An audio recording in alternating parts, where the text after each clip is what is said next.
Alors, on va en parler également avec le président des Républicains Overseas France et Monde, Randy Yalos. Bonjour à vous. Bonjour, merci de m'avoir reçu. Alors, merci à vous. Alors, vous êtes content de l'adoption de cette aide à l'Ukraine?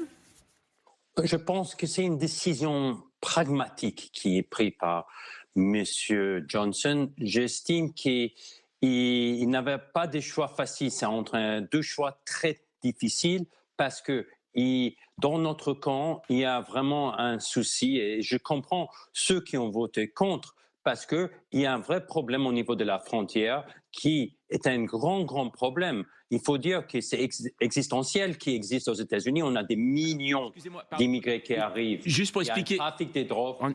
C'est très important parce que... Non mais, juste pour expliquer à nos téléspectateurs, quand vous parlez de la frontière, alors là nous parlions de l'Ukraine, quand vous parlez de la frontière, vous parlez de la frontière du sud des États-Unis. Voilà, c'est celle-là. Et celle-là, en effet, aujourd'hui, fait l'objet d'une discussion entre démocrates et républicains, du fait des migrants qui se présentent. Et pour aller dans votre... Attendez, je finis juste d'expliquer. Et juste, en fait, il devait y avoir un plan de Joe Biden pour ça qui devait être inclus, qui devait être collé dans cette enveloppe avec l'aide en Ukraine. Il l'a enlevé de ce plan, et donc à partir de là, de nombreuses personnes de votre parti ont pu voter cette aide à l'Ukraine, à Israël et à Taïwan. Voilà, j'expliquais, Justin.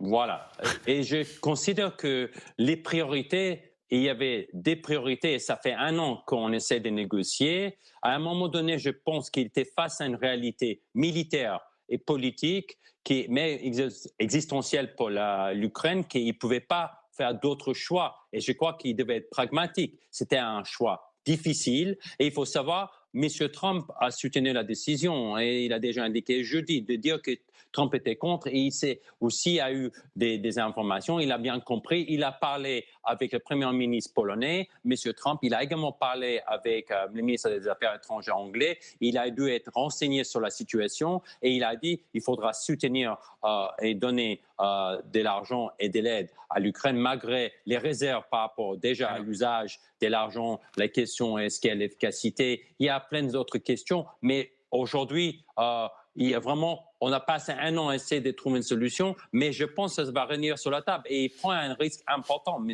Johnson. Il risque sa place aussi. Donc, aujourd'hui, j'espère que M. Johnson va pouvoir revenir sur la table. Et on a un vrai problème des politiques internes. Il faut savoir, il y a 100 000 décès par an parmi les jeunes avec liés aux drogues et les trafics de drogue qui viennent de la Chine. Et aujourd'hui, on va parler des questions au niveau d'une grande conférence qui va avoir lieu. Je voudrais vous poser une question tout de même. Alors là, vous parlez en effet de Mike Johnson, donc, qui est le président de la Chambre des représentants aux États-Unis.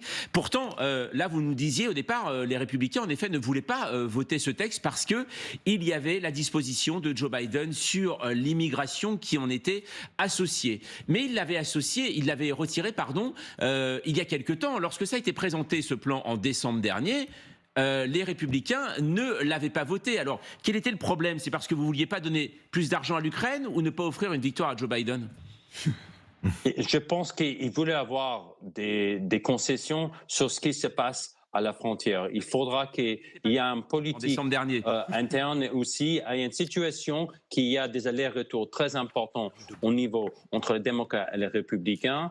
Et M. Johnson essaie de mener le bateau qui est très difficile au sein du Chambre des représentants et qu'il n'a pas un travail facile. Et que je peux le comprendre, il devait être pragmatique. Et comme j'ai expliqué, c'est que les camps républicains aussi se posent des questions. On a injecté plus d'argent pour protéger la frontière ukrainienne que de protéger la frontière américaine qu'on ne va pas injecter aux États-Unis. Donc, vous comprenez par rapport aux Américains qui aussi souffrent des problèmes économiques. Il y a l'inflation avec la politique de M. Biden qui fait grimper les prix jamais vus depuis des décennies aux États-Unis. Et c'est ça à laquelle les Américains doivent faire face. On est dans une année électorale. On doit faire face à cette situation. C'est une réalité. Et ça, souvent, c'est les questions économiques qui priment lors des élections. Et ça, on sait tous. Et ça, on ne peut pas l'ignorer. Un mot, Randy Yalos, juste. Si Donald Trump est réélu en novembre, est-ce qu'il continuera à financer l'effort de guerre américain envers l'Ukraine? Il était toujours un homme pragmatique, comme il a expliqué jeudi. Je crois qu'il y a M. Trump, c'est un homme des réels politiques. Même si il a dit à l'époque que les Européens devaient mettre l'argent, les mains dans la poche pour payer pour une partie de la facture, c'est ce qu'ils ont fait. Et c'est grâce à la politique de M. Trump que les Européens ont contribué beaucoup plus à leur budget militaire de l'OTAN et aussi pour l'Ukraine, grâce à cette politique dure qu'il avait vis-à-vis de nos amis alliés. C'est aussi en raison de la guerre en Ukraine qu'il y a eu quand même un renforcement de l'OTAN et de l'Europe. Mais il faut savoir, ça va être très intéressant, on va avoir une conférence avec les Républicains au Parlement roumain en mois de mai sur des questions géopolitiques et aussi politique interne. Ça va être assez intéressant sur ces questions.